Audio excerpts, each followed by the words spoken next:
James Harden is a fraud. He runs, he hides. It's you. You're the reason why you haven't been able to win, because you continue to do the same thing over and over. Because there will be no NBA Finals trophy for you, Mr. James Harden.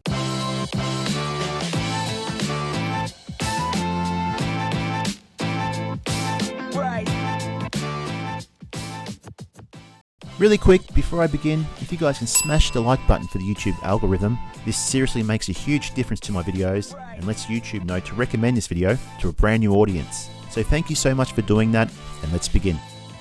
It's official for me after listening to him and just another move by James Harden.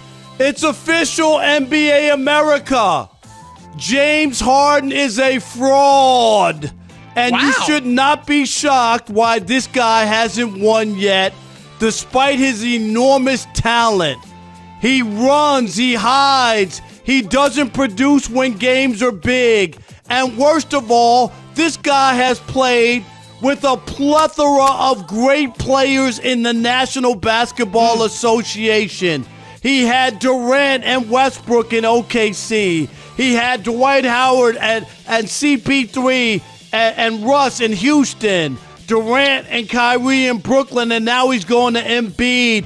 You can't keep hiding. You can't keep running. You can't keep using other people and situations as excuses. James Harden, is this on? It's you. You're the reason why you haven't been able to win and could wind up in a career where you don't win. Because you continue to do the same thing over and over. It would be one thing if you were tremendous in the postseason, but it just hasn't been the case. Before last year, when he played with the Nets hurt, right, he was averaging 23.8 points, shooting 38%, 25% from three in his last 6 elimination games. Chris, that's no good. That's not superstar level. James Harden in his first 2 postseasons with the Rockets ended in first-round exits. And while he averaged 26 points in those series, Chris, he didn't hit 40% shooting in either one. Let's go to 2015 when they lost in the series to the Warriors. Harden shot a woeful 2 for 11, 12 turnovers in a Game 5 clinching loss. 2 years later, series clinching loss to the Spurs. Remember, San Antonio thrashed the Rockets by 39 points. And Houston's leading man, Mr. James Harden, contributed 10 points, 7 assists, 6 ugly turnovers, while once again shooting 2 for 11 from the field.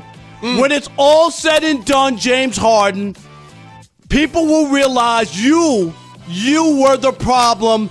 And you know what? They can retire your jersey in the strip clubs. That's cool. You can keep that long beard and be Santa Claus if you want. But the bottom line will be that they can make a statue of you, and in one hand will be a suitcase for you moving from place to place, forcing your way out. And in the other hand will be empty because there will be no NBA Finals trophy for you, Mr. James Harden. Hey everybody, welcome back to the channel. Well, the James Harden-Ben Simmons trade is still making ripple effects across the NBA. While we all knew about the Simmons case, making daily headlines since the preseason, the James Harden discontent seemingly sprung out of nowhere, right before the NBA trade deadline. James Harden has now forced another move in search for his elusive first NBA title, and Rob Parker from the Fox Sports radio network The Odd Couple went off at James Harden at his latest bailout dance. Rob didn't miss, and I agree with most of his points, especially when he said they'll retire his jersey at the strip club. I found it hilarious. When it comes down to it, James Harden has forced himself out of a great situation in Brooklyn. However, this is not the first time he's been in a great situation. Originally back in OKC, he had Durant and Westbrook, and he only left because he wanted a few extra dollars on his contract. He had Dwight Howard when Dwight Howard was still in his prime, and Chris Paul and Russ in Houston. And after forcing himself out of Houston, he's had Durant and Kyrie in Brooklyn. And now he's forcing himself out to another situation and hitched his wagon to Embiid. Do I think the Sixers could win the championship this year? I don't think so. I don't think they'll be deep enough. What do you guys reckon? Do you think the Sixers can win a championship now with James Harden on board? And do you agree with Rob Parker that James Harden is a fraud and he's only got himself to blame for not winning an NBA championship so far in his career? Leave a comment down below. I'd be interested to see what you guys think. Alright guys, that wraps it for today's video. If you like this video, please hit the like button. That really helps my videos out. If you like this type of content, please subscribe. And I'll see you in the next video. Cheers.